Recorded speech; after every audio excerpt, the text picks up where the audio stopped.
administration gave the Taliban a list of American names and Afghan allies who are currently hiding from the Taliban in Afghanistan. What the f***? Congressman Dan Crenshaw, who is a former Navy SEAL who served in Afghanistan, had this to say about it. If true, this qualifies as borderline treason. We need to find out who is responsible for giving the Taliban a hit list, and they need to go to prison. Well, Congressman Crenshaw, it is true, and it was Biden who gave the Taliban a hit list of American names. So, this just in!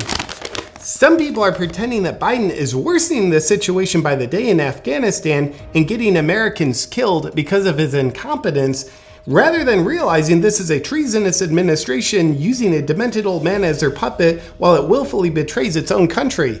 I guess one step at a time when it comes to accepting reality, right? But of course the Biden administration isn't betraying the United States.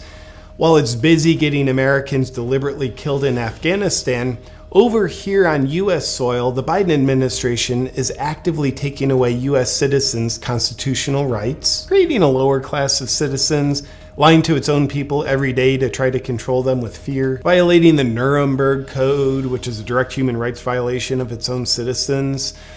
Oh, and trying to disarm its population, all while being very friendly with the Chinese Communist Party.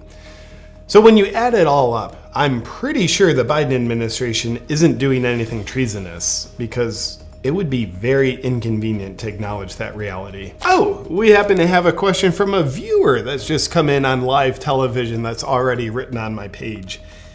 Dear One Source of Truth, when is it safe to assume a government has become treasonous and is betraying its own citizens and country? Well, they'd probably make an announcement telling you that that's what they're doing. And until that happens, it's safe to assume your government is not treasonous and betraying you. Because thinking otherwise would make you crazy. But Americans, I want to assure you, you can still trust that the government is protecting you. I mean, with a leader who is strong enough to hate America and to fall asleep during the middle of a meeting with Israel's prime minister, you've got no cause to be concerned. And when he woke up from not being able to stay conscious, the president had this to say. As one nation, America mourns the loss of our brave and brilliant American service members in a savage and barbaric terrorist attack in Afghanistan. Whoops, that was a real president who cares about his country. Here's what Biden had to say. Ladies and gentlemen, they gave me a list here.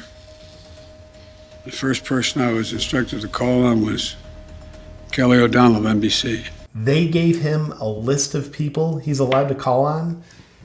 And who are they that are controlling? Behind the scenes, controlling everything. Well, America, your government is no longer protecting you. It's officially turned against you.